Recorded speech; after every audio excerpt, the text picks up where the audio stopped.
वनस्पति विज्ञान तथा उसकी प्रमुख शाखाओं से संबंधित जितने भी क्वेश्चन पेपर में पूछे जाते हैं, बस 2 से 3 मिनट में हम इसको पढ़ने वाले हैं। कुछ ट्रिक के माध्यम से और कुछ वैसे याद कर लेंगे, क्योंकि एक क्वेश्चन हमेशा किसी भी पेपर में विज्ञान की प्रमुख शाखाओं या वनस्पतियों से पूछे जाते हैं। चलिए, तो कह रहा है एंथोलॉजी। एंथोलॉजी किसका अध्ययन कहलाता है? तो पुष्पों का अध्ययन कहलाता है एंथोलॉजी। एंथोलॉजी के अंतर्गत किसका किया जाता है?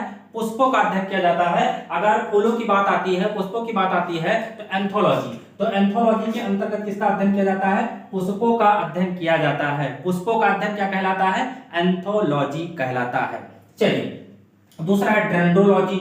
डेंड्रोलॉजी वृक्षों एवं वनस्पति झाड़ियों का अध्ययन क्या कहलाता है? डेंड्रोलॉजी। आपको जब डंडे की जरूरत होती है तो कहां जाते हैं? झाड़ियों से लाते हैं, किसी पेड़ से लाते हैं। तो जब डंडा वर्ड किया जाए, डेंड्रो की वर्ड आ जाए, तो वहां पे जान लेना कि ये वृक्ष और झाड़ियों की बात कर रहा है। तो डेंड्रोलॉजी जो है वो वृक्ष एवं झाड़ियों का अध्ययन कहलाता है। या ये भी क्वेश्चन पूछा जाता है कि निम्न में से वृक्षों एवं झाड़ियों का अध्ययन क्या कहलाता है? तो डेंड्रोलॉजी कहलाता है। या डेंड्रोलॉजी के अंतर्गत किसका अध्ययन किया जाता है? तो वृक्षों एवं झाड़ियों का अध्ययन किया जाता है। क्वेश्चन चाहे जिस टाइप से पूछा जाए, आपको केवल सटीक आंसर देना है।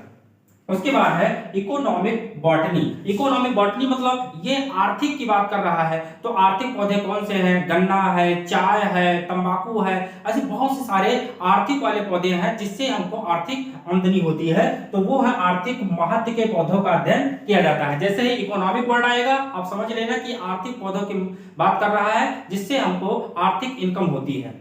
उसके बाद है फ्लोरिकल्चर। अब यहाँ पे फ्लोरी मतलब फ्लावर वर्ड आ गया है। आप बहुत छोटे थे, शिशु केजी से, एलकेजी से, तब से आप फ्लावर वर्ड सुनते आ रहे हैं। यहाँ पे फ्लोरी हो गया है, साइंस में इसे बना दिया गया है फ्लोरी। तो फ्लोरी मतलब सजावटी पुष्पों। आप पुष्पों को जो है गमले में लगाते हैं, सजावटी तमाम ऐसे पुष्प होते हैं, फिर संवर्धन का अध्ययन किया जाता है। तो सजावटी पुष्पों का बात किया जाएगा तो क्या हो जाएगा? फ्लोरिकल्चर या फ्लोरिकल्चर के अंतर्गत सजावटी पुष्पों का अध्ययन किया जाता है। उसके बाद जेनेटिक्स। अब जेनेटिक्स का वर्ड जैसे आ जाएगा, जैसे आप मेंडल चाचा को याद कर लेंगे कि मेंडल चाचा ने क्या किया था? आनुवंशिक लक्षणों का खोज किया था। तो जेनेटिक के अंदर क्या किया जाएगा?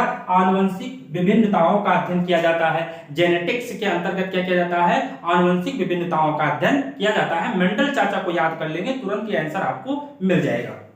आगे देखिए हिस्टोलॉजी। तो हिस्टोलॉजी क्या किया जाता है? ऊतकों का अध्ययन कहलाता है। किसका? ऊतकों का अध्ययन कहलाता है, ऊतकों। चलिए, माइकोलॉजी। अब ये माइको मतलब बहुत छोटे की बात कर रहा है। तो यहाँ पे कवकों फफूंदों का अध्ययन कर रहा है। किसका? कवक का। अब कवक का खोज किसने किया था? तो एंटन डी बेरी ने किया था। किसने? एंटन डी बेरी ने किया था। इन्हीं को कहा जाता है फादर ऑफ माइकोलॉजी। मतलब फफूंद व कवक का खोज किसने किया था? एंटन डी बेरी ने। तो माइकोलॉजी, तो यहाँ पे कवक का बात आ जाएगा। मतलब कवक जो है का अध्ययन किसके अंतर्गत किया जाता है? कवकों का, फफूंदों का। तो वो हो जाता है माइकोलॉजी।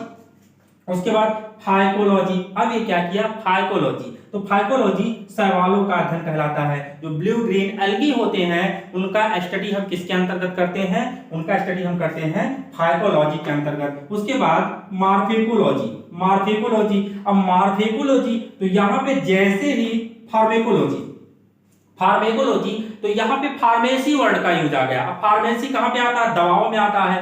तो वह पौधे जिनसे दवाई बनाई जाती हैं उनका अध्ययन क्या कहलाता है?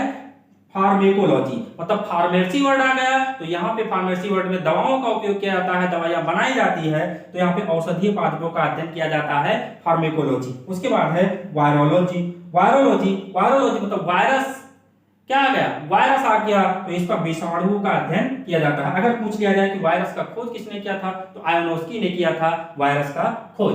ये देखिए, जितना आपको स्ट्रक्चर दिख रहा है, ये आपकी परीक्षा में, हर एक परीक्षा में कहीं ना कहीं पूछा जाता है एक क्वेश्चन जरूर। तो ये आपकी परीक्षा की दृष्टि से बहुत ही